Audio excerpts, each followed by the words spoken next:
But I think something about putting her in that format exposed the thing about her which I think I love most, which is she's not an egomaniac. She's not bursting with confidence, and I think she's so relatable because of that. But the chat show chair just didn't suit her, and I think she's uniquely equipped to survive this as a blip in her career, because she is so loved, and rightly so, because I think she's one of showbiz's goodest eggs. The Claudia Winkleman Show, by the way, Adam Payne is with us. He's the editor of Politics Home, and Julia Raeside, journalist and author, and really enjoying her company today. The Claudia Winkleman Show has ended after one series, despite respectable viewing figures and indeed lots of goodwill from across the industry. Claudia said, "Sometimes you have to try something to see how it fits, and I realised I was just too nervous to enjoy it."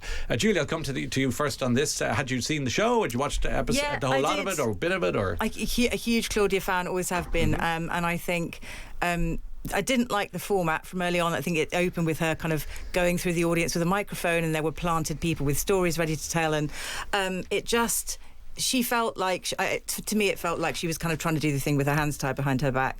And she's really unique, because obviously most people, I mean, obviously excluding yourself, Ryan, most people who are really good at chat shows are kind of, they're quite sort of, what's the word? I'm trying to grasp for the word. You better be careful here. I did it for 20 years. They're the most good-looking and clever people we have. No, but they're also incredibly at ease with that role. That's the scrutiny is high. You're pretty much in Graham Norton's studio. They've moved a few bits of furniture around, but you're literally trying to fill those shoes. And I think she doesn't quite have that personality. She's incredibly good at what she does, Strictly amazing, likewise with Traitors. But I think something about putting her in that format exposed the thing about her which I think I love most, which is she's not an egomaniac. She's not bursting with confidence, and I think she's so relatable because of that. But the chat show chair just didn't suit her, and I think she is uniquely equipped to survive this as a blip in her career, because she is so loved, and rightly so, because I think she's one of showbiz's goodest eggs. Well, I would agree, not that I know, but just from watching her from afar, but I'd agree with you about having a monstrous ego to present a chat show. You definitely have. I have, and a need for constant applause, even when I go into a lift. Thank you very much. But you do need to have a comfort with an audience, with a live, almost feed off it, and that sense of being able. And she looked nervous. She did look nervous, and she said she was nervous beforehand, and her reasons for not wanting to do it, even though there's goodwill towards her and the desire to help it get better, is that she just can't relax enough to enjoy it. So I really liked. I mean, I didn't see the show. I really liked the honesty of her statement. Yes. I like the fact she admitted she felt nervous. I think I quite like it when people who are that famous are open about their For another, this is like, I'm a Liverpool fan, and when Jurgen Klopp resigned, he just blamed burnout. He said he was just shattered, and I found that really it's endearing, positive and endearing. I love Claudia Winkleman. Do you think she's a national treasure?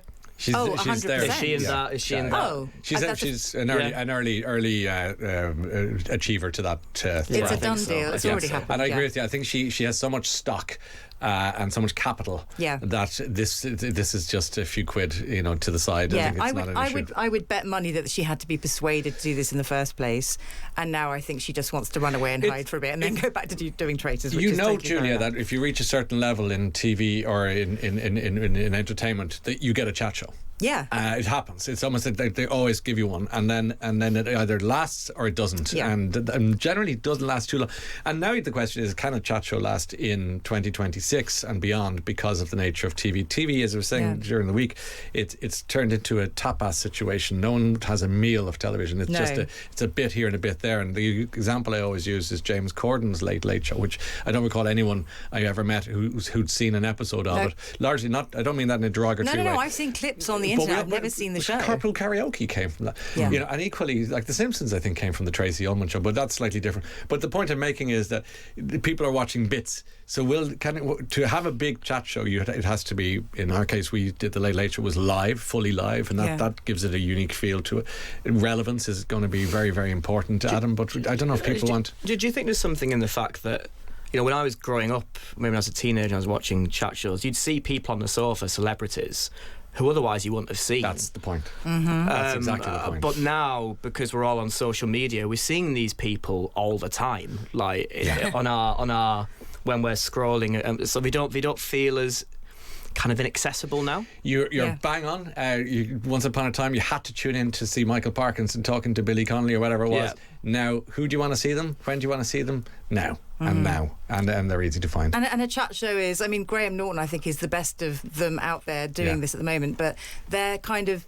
They can feel combative. They can feel very, like you said, we can see kind of moments of celebrities' lives, whether for good or for bad now, where it's quite candid and they're not sort of doing their media trained thing. So when they're sat on a sofa in full hair and makeup with a kind of pre-agreed list of questions, that's not going to give you the best insight into Terry Wogan said to me once, he said, I knew I wanted to get out of the chat show game when Bette Davis came on the show, and he was mid-interview and she said, wait a minute, when are you going to talk to me about my buck?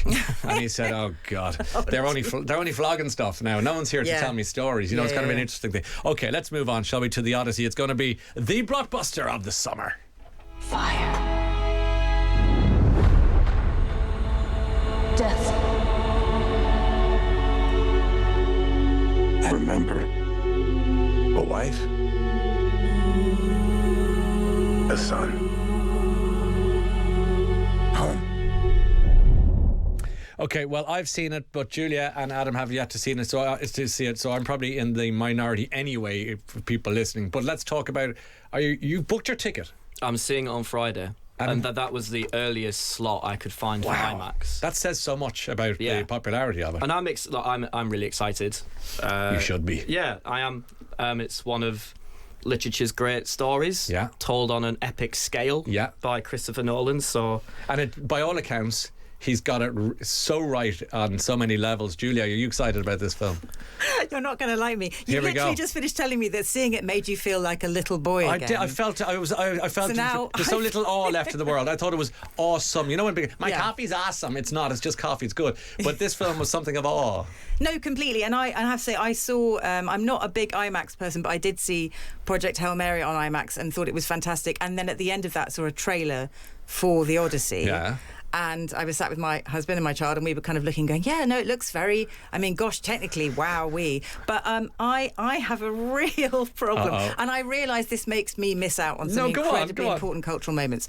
I have a huge problem now with storytelling that just pretends humour doesn't exist in human stories. Yeah. Right? It's a mythical story. I studied the Odyssey at university. I love the story, but if you're going to flesh out these people and then have them not crack a joke for like 3.75 hours, like, oh gosh, I can't do it. I can't sit through it. It drives me mad. I want, even in times of great tragedy, human beings reach for humour, and when they don't in the stories I consume, I just go, not interested, don't believe it, can't invest, sorry. So humour deficit is driving me. Yeah. So my the humorlessness of Christopher Nolan, my God, guy, crack a joke, crack a smile, come on. And Mary Beard, probably the most famous classicist in the land, in her review of it was saying there's not enough erotica, I'm using the word because there should be more. Very much. And in ditto humour. So when obviously we that he takes out the Cyclops Polyphemus in the eye, and I've heard that's an incredible scene it is incredible, and because I thought it was going to be a bit CGI, but actually it's very good. And in the original, he says, Odysseus had said, my name is No Man, so that the Cyclops running around going, no man has attacked me, and they're going, well then you're fine. That's like the best joke ever. Right, that's right. And is that not in there? It's not in it. Oh my God. Christopher Nolan, no, funny, no, not having it. Remove all humour. And remove all humour.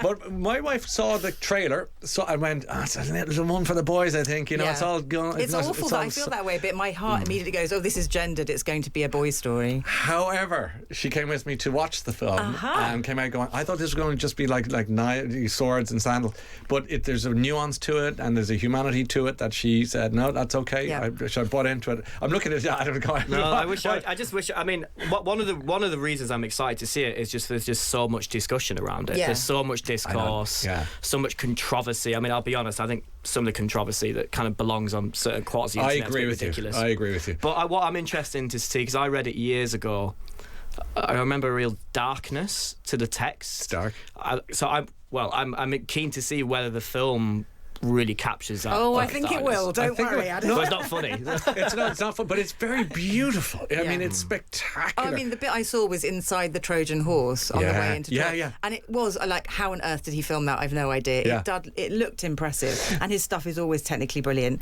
But I think the heart for me is just saying no.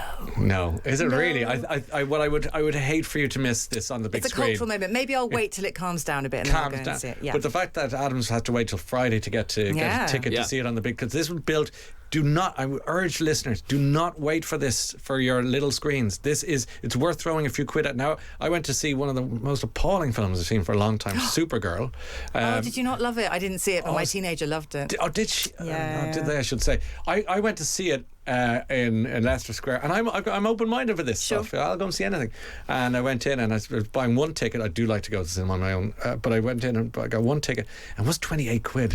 Yeah, that's how much mine is. In a matinee. Oof. Yeah, my local's £8. You need to come to my cinema. I need to go to yours.